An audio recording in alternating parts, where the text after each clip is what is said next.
राधे राधे महाराज जी। महाराज जी आपके चरणों में कोटि कोटि प्रणाम। महाराज जी बहुत बार जीवन में ऐसा समय आता है कि गलती ना होकर भी मतलब हम गलत सिद्ध हो जाते हैं, तो महाराज जी हमें उस समय जवाब देना चाहिए, सही समय पे राधा रानी पे छोड़ देना? नहीं, जवाब देना चाहिए अपने को।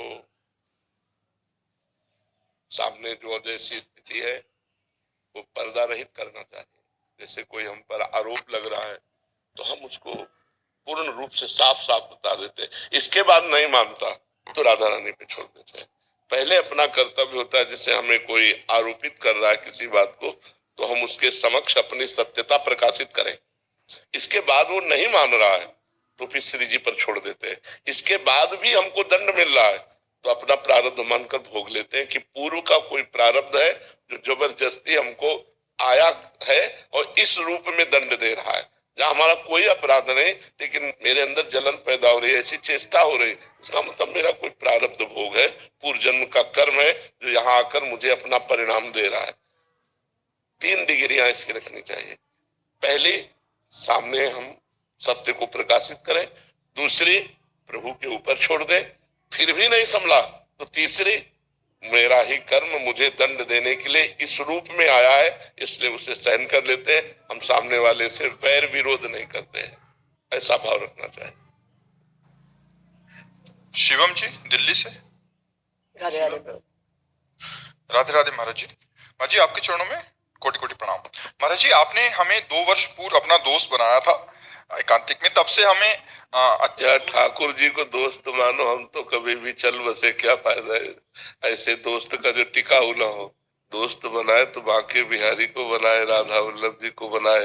ये चिदानंद है, ये शरीर तो नासवान है, ये तो 2 दिन का मेला है, बस जब तक चल रहा है चल रहा है।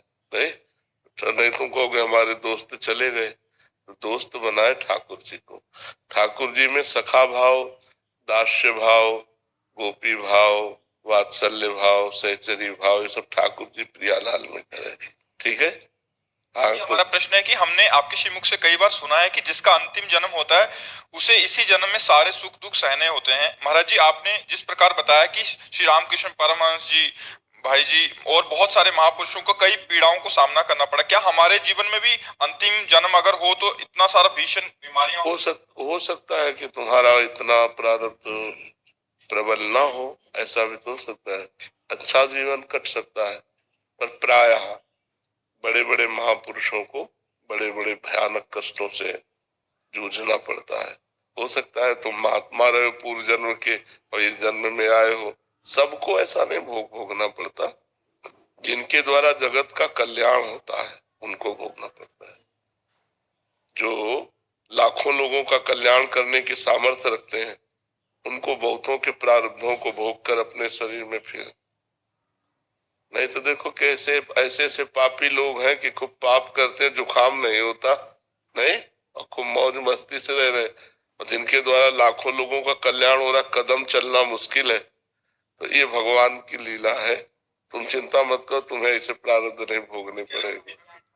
महाराज जी कह रहे हैं बिना किडनी फेल हुए श्री जी के चरणों के अपनी शरणागति मिल। डर लगता है ना सबको।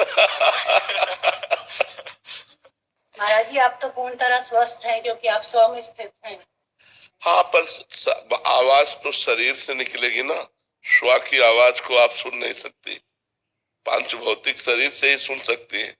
तो अगर शरीर स्वस्थ नहीं है, जैसे बोलने वाला सही है पर साउंड सही ना हो तो ये साउंड है, साउंड सर्विस गलत हो रही है, गड़बड़ हो रही है, तो देखो आवाज में फर्क उड़ रहा है। तो तार गड़बड़ हो जाए तो आवाज स्वर गड़बड़ हो जाएगा ना। तो 5 भौतिक सिस्टम है, अगर ये सही चलेगा तो सही देख सकते हैं, सही बोल सकते हैं, सही निर्णय कर सकते हैं। तो हम तो जो मैं है वो स्वस्थ है, लेकिन जिससे हम मैं के द्वारा परमात्मा की चर्चा करते हैं, अगर वो अस्वस्थ है शरीर, तो उससे कैसे हो सकता है? पड़ा रह सकता है शरीर, वो निर्णय करने में बोलने में असमर्थ हो सकता है। पहली बात है कि चिंता न करो, सबको ये नहीं भोगना पड़ता है। कोई कोई ऐसे सबको ही होता है। महाराज जी हम तो आपकी शरण में है, चिंता। हाँ नहीं, हम जो हमारी शरण में आता हम पकड़ के श्री जी की शरण में कर देते। प्रिया जो संभाले, हम तो पोस्टमैन है। प्रिया जो गुरु जी की बात तुम्हें बता दी, तुम्हारी बात प्रिया जी को बता दी। पोस्टमैन का काम करते हैं। गुरु तो प्रिया जो है, आचार्य है, वही है।